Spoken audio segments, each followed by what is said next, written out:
पहली बात तो उपासक को ये नहीं देखना कि हमारा मन लगता है कि नहीं। उपासक को नाम चलाने का प्रयास करना चाहिए।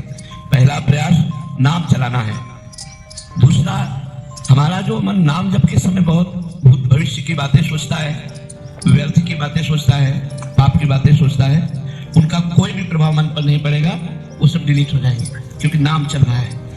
और बहुत जन्मों के संस्कार हमारे नाम में भरे पड़े हैं। जैसे जैसे हम नाम जप करते हो, अपने संस्कार भागवतिक डालता है मन पे, और मन के जागतिक संस्कारों को बाहर करता है। और उपासक उस प्रक्रिया को समझ नहीं पाता, और वो विचलित होकर सोचता है कि जब मैं नाम जप करता हूँ तो मन नाम में न लग करके संसार में जाता है। तो पहली बात तो आप निश्चिंत रहिए, आपका नाम जप करने से ही काम बन जाएगा। मन भले संसार में जाए, मन भले इधर उधर का चिंतन करे, उससे कोई फर्क नहीं पड़ता। जैसे अग्नि में दाहिका शक्ति है, तो आप भाव से छुओ या अनजान से या कोई जान के जैसे भी छुओगे, उसमें दाहिका शक्ति अपना काम तुरंत करेगी, आपको जला देगी, स्पर्श करते ही जला देगी। जैसे अमृत में मारण शक्ति का नाश करने वाली शक्ति विराजमान है। आप जो ही अमृत पिएंगे आप मृत्यु से बच जाएंगे। जैसे विष, उसमें मारण शक्ति विराजमान है, आप जो ही पिएंगे आप मर जाएंगे, क्योंकि उसका प्रभाव है। ऐसे नाम में आनंद शक्ति, तारण शक्ति, पाप क्षय शक्ति, दुखों का विनाश शक्ति, ये सब विराजमान है। आपकी जिह्वा से नाम छुआ कि आपका परम मंगल होगा। इसीलिए गोस्वामी जी ने लिखा है, भाव कुभाव अनक आलसहु नाम जपत मंगल दिशित सहु। भाव से या कुभाव से, अनक से या आलस्य से जैसे भी नाम किया जाए, वो हमारे सारे पापों का नाश करके, चाहे जहां हम देश विदेश कहीं भी दसों दिशाओं में हो, हमारा मंगल हो जाएगा। इसलिए हमें प्रधानता रखनी है नाम जप की, ना कि मन लगने की, क्योंकि नाम जप के प्रभाव से ही चंचल मन स्वयं वशीभूत हो जाएगा। हमारे रसिक महापुरुष श्री ध्रुवदास जी से पूछा गया कि मन बड़ा चंचल है, कहीं भगवान में लगता नहीं है, तो इसका क्या उपाय है कि मन को लगा दिया जाए? तो उनका मन तो चंचल सबन थे, या को कौन उपाय? तो बोले, साधन को हरि भजन है, कै सत्संग सहाय। यदि महापुरुषों का सत्संग मिले और भगवान नाम जप करने को मिले, तो हमारा मन आज नहीं तो कल निश्चित लग जाएगा। लेकिन आज हम अभी राधा बोल रहे हैं, अभी हमारे प्राण निकल जाए और मन संसार में लगा रहा है, तो भी हमें भगवत प्राप्ति हो जाएगी। जैसे पुत्र में मन लगा था अजामिल का, ना कि भगवान में, और पुत्र का नाम था नारायण, तो जहां नारायण पुकारा तो उसका कल्याण हो गया। मन उसका पुत्र में लगा था, अपने पुत्र को पुकारा नारायण, लेकिन नारायण नाम भगवान का, उसका अंतिम समय काम बन गया। और हम जानबूझ के राधा राधा बोलेंगे तो हमारा मंगल नहीं हो जाएगा। वो तो अपने पुत्र के लिए नारायण बुलाया तो उसका कल्याण हो गया। हम जानबूझ के राधा राधा, कृष्ण कृष्ण, राम राम, शिव शिव, हरि हरि जपेंगे, हमारा परम मंगल हो जाएगा, मन लगे या न लगे। हम कई बार उदाहरण देते हैं, जैसे हमारा मन कहीं और लगा हो, भोजन पा रहे तो पेट भर जाएगा ना।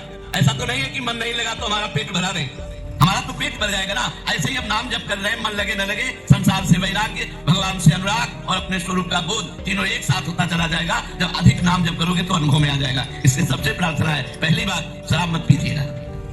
अगर इतने लोगों में से कोई भी शराब पीता हो, तो आज वृंदावन की पावन भूमि में रज में बैठे हो, शपथ खा लो कि शराब नहीं पिएंगे। वो तुम्हारी बुद्धि को भ्रष्ट करता है, तुम्हारा पैसा व्यर्थ जाता है और तुम्हारे शरीर के अंगों का नाश करता है। कितने लोग शराब पीते हैं? इतने में हाथ उठाओ। बहुत कम लोग। धन्यवाद। हम तो पहला धन्यवाद देते हैं जो नहीं पीते हैं, और दूसरा धन्यवाद देते हैं जो पीते हैं, वो हाथ से छोड़ देंगे। पक्का छोड़ दोगे?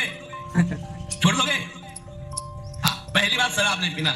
दूसरी बात, राजकीय, राष्ट्रीय और व्यापारिक, इन उद्देश्यों में जो देश विदेश जाते आते हैं, या जो हमारे देश के संरक्षक हैं, उनको मान से भी परोसा जाता है। कोशिश कीजिए, हम ना की कसम नहीं खा रहे, कोशिश कीजिए कि आपका आहार मांस शून्य हो। जैसे हमारे राष्ट्र सैनिक हैं, इनको सुविधा होती है, खा सकते हैं, और चाहे तो ना भी खा सकते हैं। तो हम जोर नहीं देते, लेकिन प्रार्थना करते हैं कि बिना मांस के भी शरीर में बल आ जाएगा यदि आप संयम से रहेंगे और पवित्र भोजन पाएंगे। किसी जीव का मांस ना खाइए, क्योंकि ये पाप आपके शरीर को अभी नहीं तो आगे चलकर, और इस जन्म में नहीं तो अगले जन्म में बहुत दुख भोगना पड़ेगा, जो दूसरे शरीरों का मांस खाते हैं। अगर राष्ट्रीय सेवा में है तो भगवान जैसे निर्वाह करे वैसे निर्वाह करो। अगर बच सकते हो तो मांस खाने से बचो। अगर शराब पीना और मांस खाना, और तीसरा दोष पराई स्त्री पे विचार करना, अगर इन तीनों पर आप विजय प्राप्त कर ले और नाम जप करें, तो इसी जन्म में आपका मंगल हो जाएगा। इसी जन्म में सारे दुख छूट जाएंगे। जो केवल 3 बातों को स्वीकार कर लीजिए, हमारी बात मान लीजिए कि अगर माता बहन पराये पुरुष से और पुरुष पराई माता बहनों के साथ ऐसे गंदे आचरण ना करें, तो हमारे भारत में गृहस्थी बिगड़े ना। आज हमारे भारत की गृहस्थी बिगड़ रही, गृहस्थ धर्म बिगड़ रहा है, ये हमारे भारतीय धर्म में नहीं। प्राणपन से पत्नी को अर्धांगिनी माना गया और पति को प्राणेश्वर माना गया। जहां हमारे धर्म में ये बात है, वो ये बातें, गंदी बातें ऐसे संशय पैदा करें जो पराये पुरुष पराये स्त्री। तो ये 3 बातें आप स्वीकार कर लीजिए, तो आपका जीवन धन्य हो जाएगा। किसी से आशीर्वाद मांगने की जरूरत नहीं है। यदि आप सही आचरण करेंगे तो सबके आशीर्वाद आपके पास आ जाएंगे। पहला, हम शराब नहीं पिएंगे, दूसरा मांस नहीं खाएंगे, तीसरा पराई स्त्री से संभोग नहीं करेंगे और कोशिश करेंगे कि अधिक से अधिक नाम जप करें। हमारी प्रार्थना, अगर हमारी बात मान लोगे तो आपका निश्चित परिवर्तन हो जाएगा। आप भारी विपत्ति में भी मुस्कुरा कर निकल जाएंगे। इतनी सामर्थ्य आपको भगवान देंगे। श्री राधा वल्लभ लाल की